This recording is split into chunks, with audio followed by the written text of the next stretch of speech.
gitu kan, maka tinggal tunggu saja dalam rangka pembentukan kelompok-kelompok yang menyimpang dari pemerintahan atau hukum, jelas kita akan tindak tegas.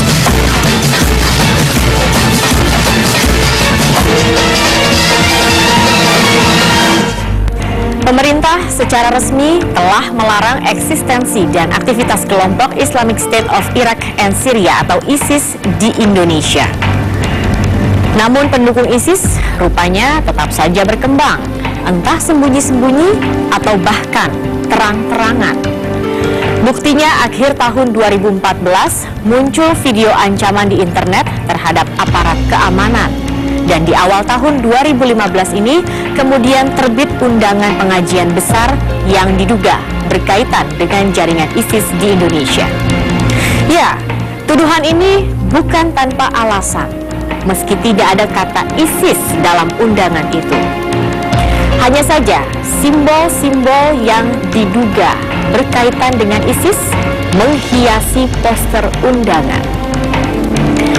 Anehnya, 2 hari sebelum hari H, acara tiba-tiba saja dibatalkan. Ironisnya, banyak orang yang tetap datang karena tak tahu ada pembatalan. Pertanyaannya, siapakah penyelenggara pengajian? Benarkah mereka terkait ISIS? Dan bagaimana sebenarnya peta penyebaran ISIS di Indonesia? Inilah penelusuran tim Realitas.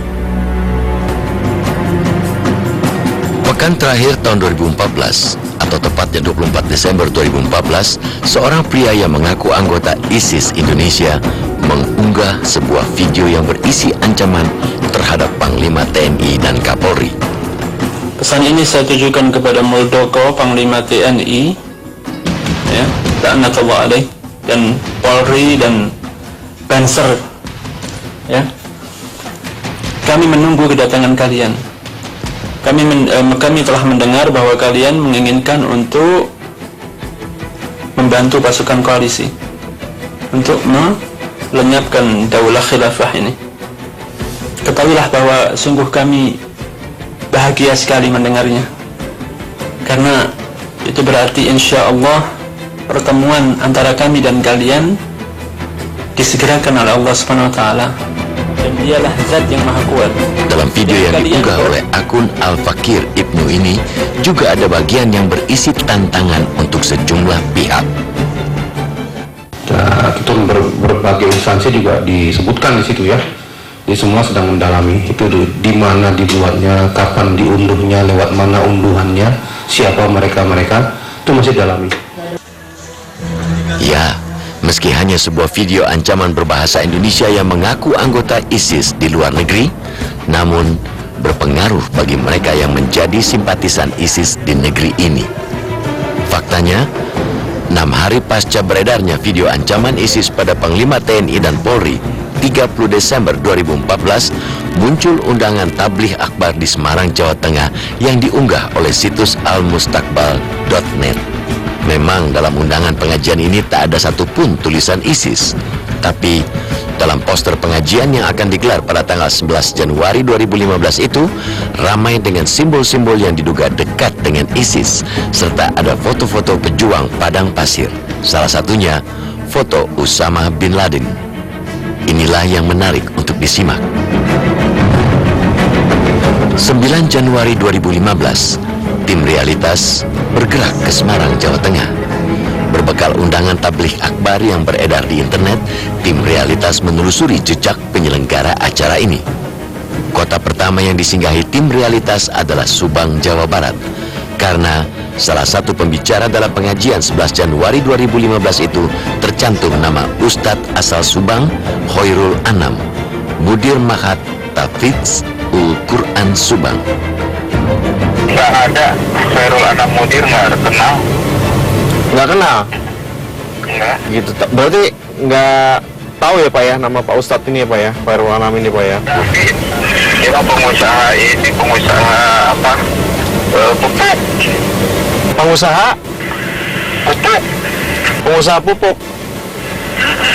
Kalau Ustadz nggak ada ya Pak ya? Nggak kenal. Tampaknya lingkungan pesantren di Subang tak ada yang mengenal Ustadz Khairul Anam atau Mudir Mahat Tahfidzul Quran Subang. Padahal Subang bukan termasuk kota di Jawa yang punya banyak pesantren. Entah kebetulan atau tidak, di tengah perjalanan tim realitas dari Subang ke Semarang, Jumat itu, 9 Januari 2015, 2 terduga teroris DPO Densus 88 dibekuk aparat Polresta Bima, Nusa Tenggara Barat. Bisa jadi, penangkapan mereka adalah buntut dari serangan ke majalah satir Charlie Hebdo oleh 2 bersaudara, Said Kwaci dan Cherif Kwaci. Tak berselang lama, tim realitas juga mendapat informasi kalau acara tabligh akbar di Masjid Panut Semarang tiba-tiba saja dibatalkan penyelenggara dengan alasan takmir masjid tertekan dan ketakutan. Katanya kemarin itu sudah menulis surat pernyataan Pak siapa ya? Pramono dibatalkan, sudah menandatangani untuk surat perjanjian itu. Tapi kemungkinan diajukan ke sana. Mana itu Pak? Yang bersangkutan, yang penyelenggara. Nah, terus kan mungkin dibatalkan di tempat sini. Itu seperti biasa, mungkin dia konfirmasi ke imam masjid. Dari imam masjid resan ke saya, tapi saya sendiri belum tahu. Jadi saya tahunya gambar ini dari kepolisian, Mas. Justru dari kepolisian? Iya. Ditunjukkan? Iya. Jadi pamfletnya seperti ini. Saya bingung itu, Bang. Saya belum sampai ada tembusan, tapi sudah ramai di luar. Ya, rupanya ada perjanjian antara pemilik masjid dan penyelenggara tabligh akbar soal batal membatalkan acara pengajian.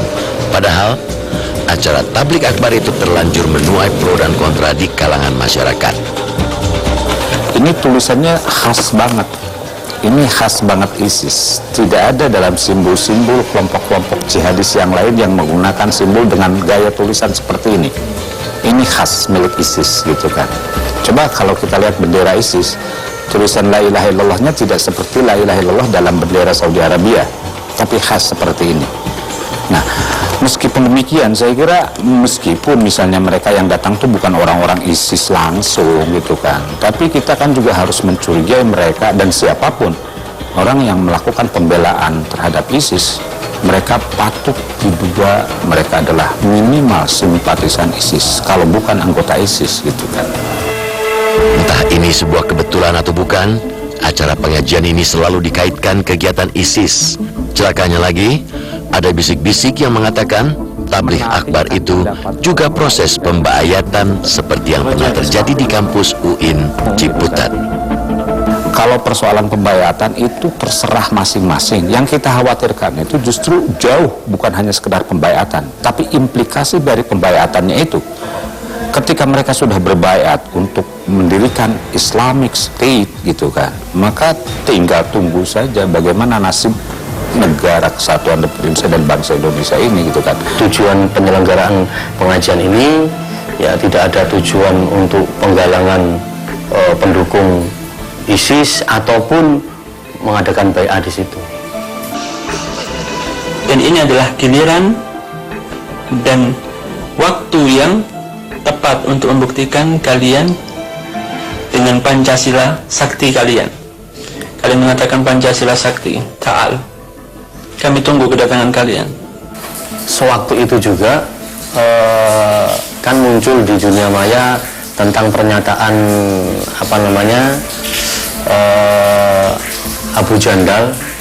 Ini keterangan dari kepolisian tentang isu tentang masalah tantangan beliau terhadap Kapolri TNI dan Banser waktu itu, sehingga polisi merasa resah dengan video itu. Akhirnya imbasnya kepada acara kita. Kenapa begitu alasannya? Apa? Iya, saya tanyakan pada beliau. Tidak ada korelasi antara kami selaku penyelenggara acara ini dengan video Abu Jandal. Meski membantah tuduhan soal ISIS, namun Pak Ustadz paham betul soal pria yang ada dalam video internet itu, Abu Jandal. Ya ini kan tokoh-tokoh, ya tokoh-tokoh ISIS yang ada di Timur Tengah sana, ya. Kita sama-sama tahu bahwa ISIS dilarang, ya. Dan kami tidak toleransi sama sekali. Tidak ada toleransi sama sekali. Karena logo-logo gambar-gambar ini muncul di media sosial, ya, kami akan melakukan langkah-langkah antisipasi. Ini yang kami tidak bertanggung jawab ini, sebab penyelenggara pertama itu Ansarut Tauhid, Jamaah Ansarut ini Ansarud Daulah. Makanya, loh, ini punya siapa? Ya sudah, nggak apa, karena kita nggak bertanggung jawab, merasa membuat. Yang kita buat ini Ansarut Tauhidnya yang sebagai penyelenggara utama. Begitu. Iya. Formatnya tidak begini. Tidak begini. Hanya berapa? 3. Penyelenggara 3. Undangan untuk mengikuti tablik akbar begitu berpengaruh sehingga banyak orang yang tetap datang meski acara telah dibatalkan. Ya, tablik akbar itu akhirnya dibatalkan sendiri oleh penyelenggara. Entah mengapa. Yang pasti, acara pengajian besar itu sempat menarik perhatian dunia internasional karena informasinya beredar luas di internet. Lantas apa yang menyebabkan acara ini batal digelar? Realitas segera kembali.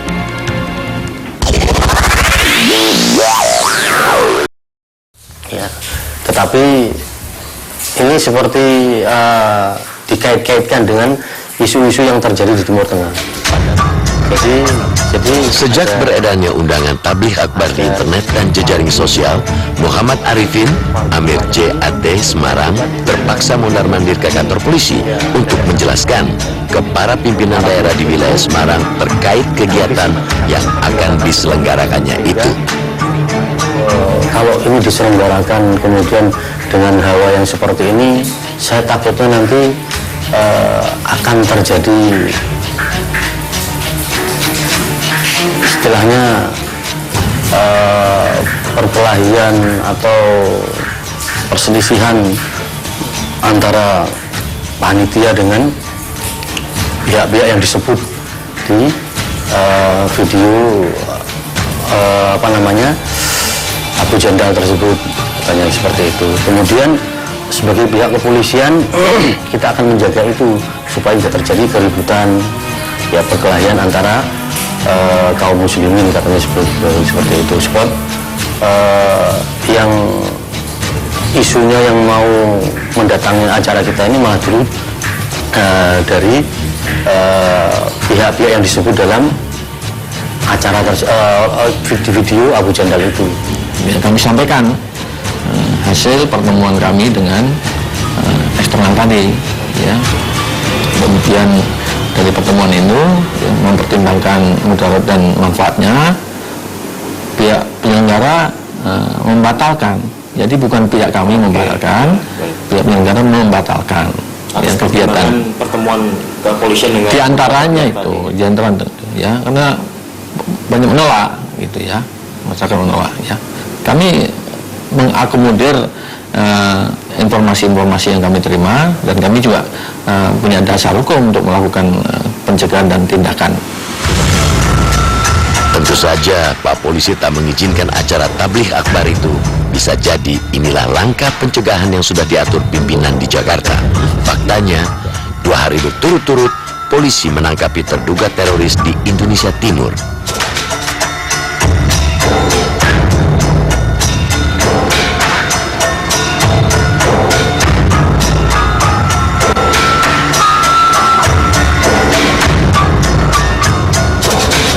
Hasil penelusuran tim realitas, wilayah Jawa Tengah termasuk daerah yang paling cepat penyebaran ajaran ISIS.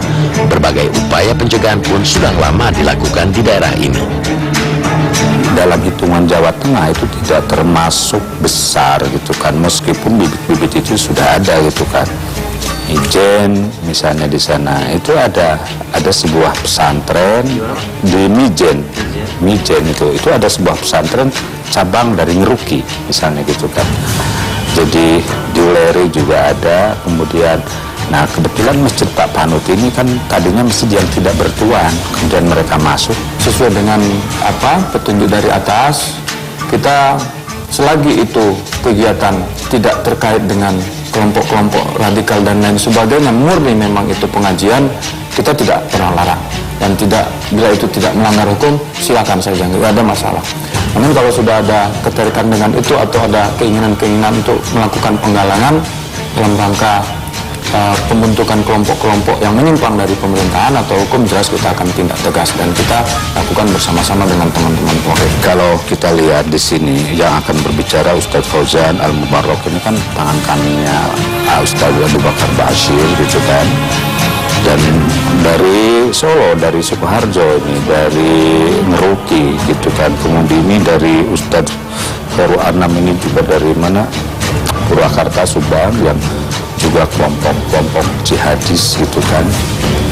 Jadi mereka ini adalah orang-orang yang keras gitu kan, yang sangat berbeda, sebenarnya sangat berbeda secara doktrinal maupun metode-metode yang digunakan dalam melakukan dakwah Islamnya.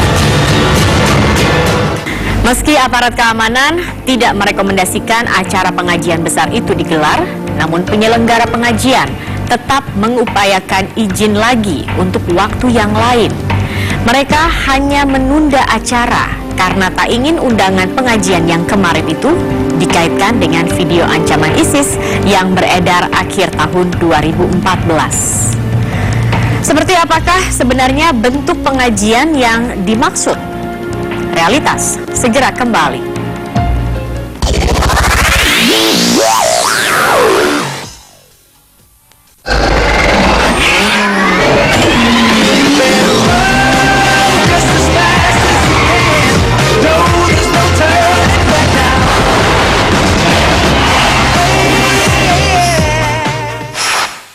Krim pelepas tegang saat berkendara.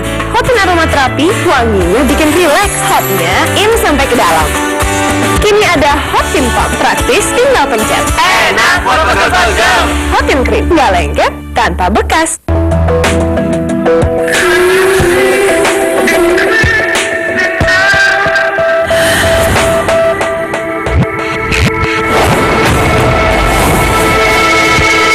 Elmen Gain Max efektif meningkatkan massa otot.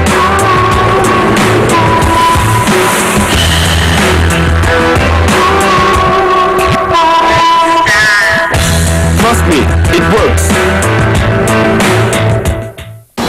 Besok pulang kerja, Mama bawa yang beda. Big box, big box. Big box. Berbagi bersama dari Pizza Hut. Masyarakat Baduy memilih hidup mandiri, setia menjaga tradisi. Mereka tolak modernisasi dan hidup jauh dari riuh globalisasi. Jadi Baduy itu dan 70% itu keseimbangan alam. Alam itu sebagai kehidupan air, kehidupan manusia. 1000 meter, Baduy di Simpang Jalan. Besok jam 9 malam. Handphone aja yang dicek terus, gula darah udah dicek belum? 2 dari 3 penderita diabetes tidak sadar dirinya terkena diabetes. Ganti gula Anda dengan Tropicana Slim. Cek gula darah dari sekarang. Kini, Metro Pagi setiap hari jam 4:30 pagi.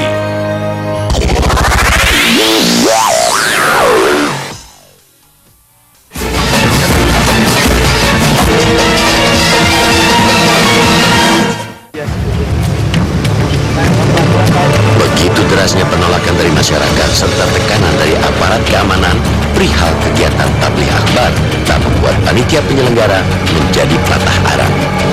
Ya, penolakan ini malah membuat mereka semakin yakin untuk membuktikan bahwa pengajian tak ada kaitannya dengan ISIS. Yang jelas, saya hanya menanti saja, hanya menanti kalau mereka mau melaksanakan acara tersebut, karena yang saya dengar dari panitia mau melaksanakan tetap karena katanya sudah terlanjur dipublikasikan mulai dari bulan Desember gitu. Mereka akan melaksanakan meskipun bukan bulan Februari ini, apakah Januari, tapi kajian ini tetap harus dilaksanakan meskipun bukan bulan yang sama. Kalau tidak ada arah rintangan, nanti tanggal 18 hari Ahad itu akan kita adakan. Ini tempatnya masih kita konfirmasi. Ya sekali lagi hampir tidak ada masjid yang berani menyelenggarakan acara ini pasca kejadian ini, sebab dari takmir ini mendapatkan pemahaman sepihak, mendapatkan isu-isu bahwasanya akan ada dukungan terhadap isu pemberatan terhadap bagian dari ISIS juga. Padahal enggak, kita cuma mendukung, mensupport. Sah-sah saja mengadakan pengajian kapanpun dan dimanapun lokasinya. Tidak ada yang melarang warga negara Indonesia untuk melaksanakan ibadah sesuai keyakinan masing-masing. Tentunya juga bermanfaat bagi lingkungan. Misalkan tidak memasang senjata senapan mesin dalam poster undangan pengajian. Selama pemahaman masih tidak bisa jadi satu, sampai kapanpun itu tidak akan bisa berakhir. Bahkan tatkala satu dilarang akan muncul lagi, di sini ditutup akan muncul lagi. Itu seperti itu. Tapi kalau menurut kami ya tetap hal itu harus kita waspadai, tapi jangan terlalu berlebihan. Kalau dampaknya kalau berlebihan justru mereka itu akan mendapatkan satu angin promosi yang gratis. Ya sistem sel gitu kan, sistem sel, dan yang diburu oleh mereka pertama kali adalah lembaga-lembaga pendidikan dan masjid gitu kan. Jadi masjid itu akan dijadikan sebagai basis utama untuk melakukan kaderisasi gitu kan. Dan saya yakin mereka ini bertahap, tidak semuanya orang baru kemudian didoktrin dengan doktrin yang sama gitu kan. Orang-orang yang baru diberikan doktrin yang kira-kira mereka tertarik dan simpati. Tapi kemudian ketika sudah mulai tertanam, maka kemudian mereka akan diarahkan untuk lebih keras lagi, dan bahwa jihad itu adalah jalan satu-satunya. Jihad dalam pengertian qital, gitu kan. Jihad dalam pengertian perang. Berpikir ulang. Tampaknya itulah yang dipikirkan penyelenggara pengajian akbar di Semarang yang kebetulan mengundang dengan memasang poster pejuang padang pasir dan menebar simbol-simbol yang disebut-sebut berkaitan dengan ISIS. Ya, wajar jika mereka, para penyelenggara pengajian akbar di Semarang, menimbang-nimbang beberapa kejadian di awal tahun ini. Misalkan saja, penembakan di kantor Charlie Hebdo yang disorot dunia. Ditangkapnya 2 terduga teroris jaringan Poso di Bima, dan ditembaknya 1 dari 2 terduga teroris di Luwu Utara. Apalagi ada penolakan dari warga sekitar yang merasa terusik dengan simbol-simbol padang pasir. Pemerintah juga berkali-kali mengatakan melarang keras tumbuhnya jaringan ISIS di negeri ini. Saya Zaki Arfan bersama tim Realitas. Sampai jumpa.